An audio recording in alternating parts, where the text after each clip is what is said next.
One of the things that's happening as we enter week 5 of the coronavirus lockdown is that people are questioning the way that we used to live.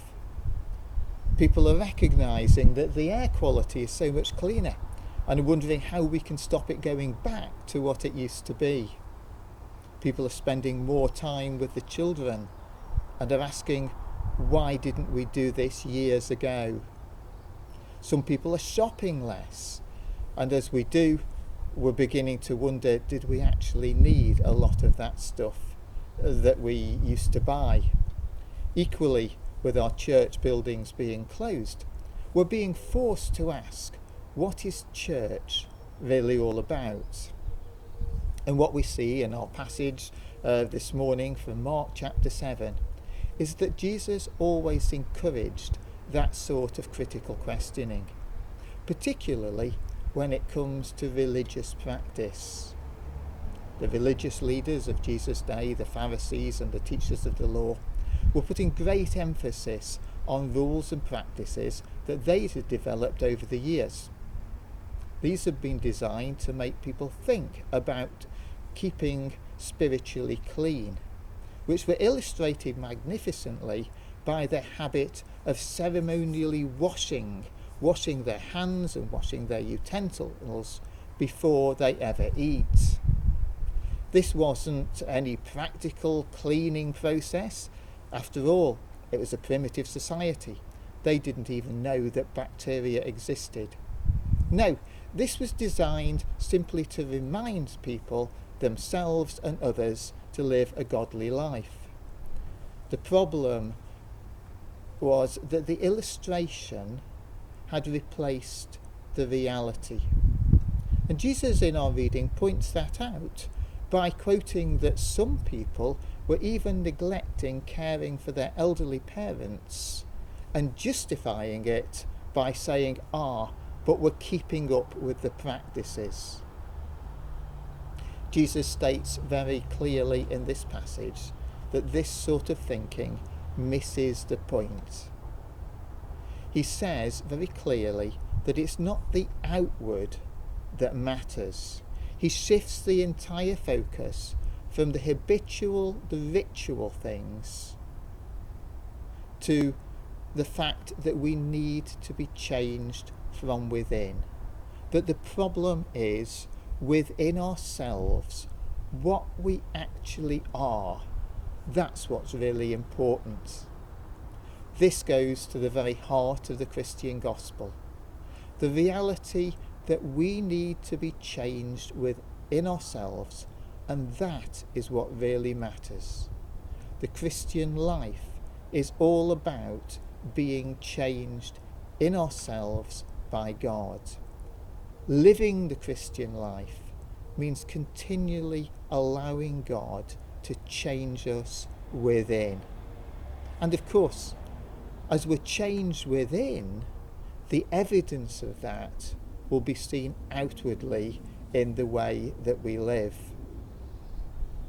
During this pandemic, churches around the world have had to review what we are. And I'm really encouraged by some of the outcomes that we're seeing.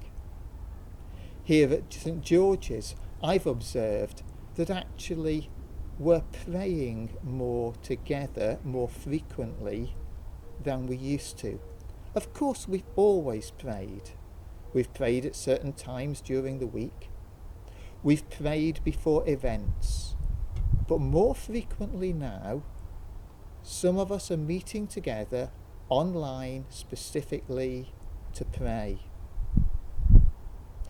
We're also working more effectively with the other churches in the area.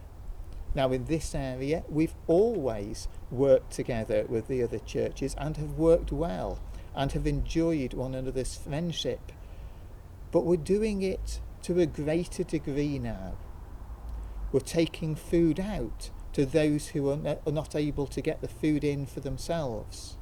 We're ensuring that the lonely have people contacting them so that they've got somebody to talk to at a number of times during the week. And what we're seeing here in Britwell is being replicated throughout the world.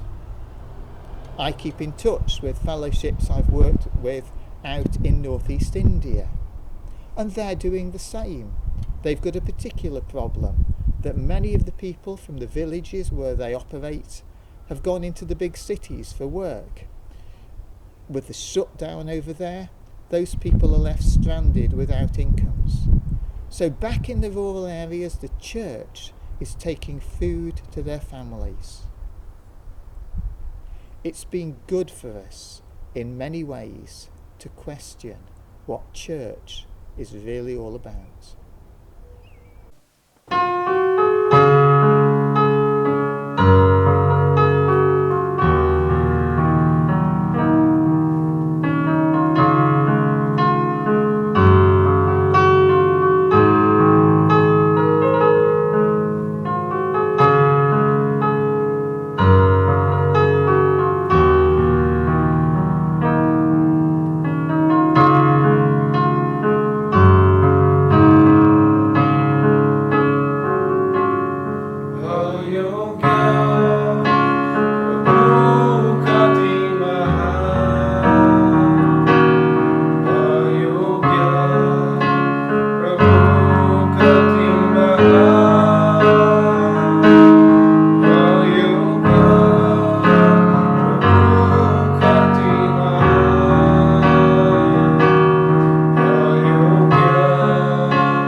If you'd like to know a little bit more about the food distribution that the Britwell churches are doing together, we've put a short little video under our See What's Been Going On section of the website.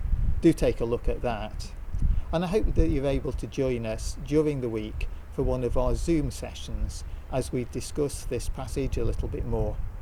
And as we do that, let's make it our prayer that we continue to challenge ourselves about what it really is to be church today.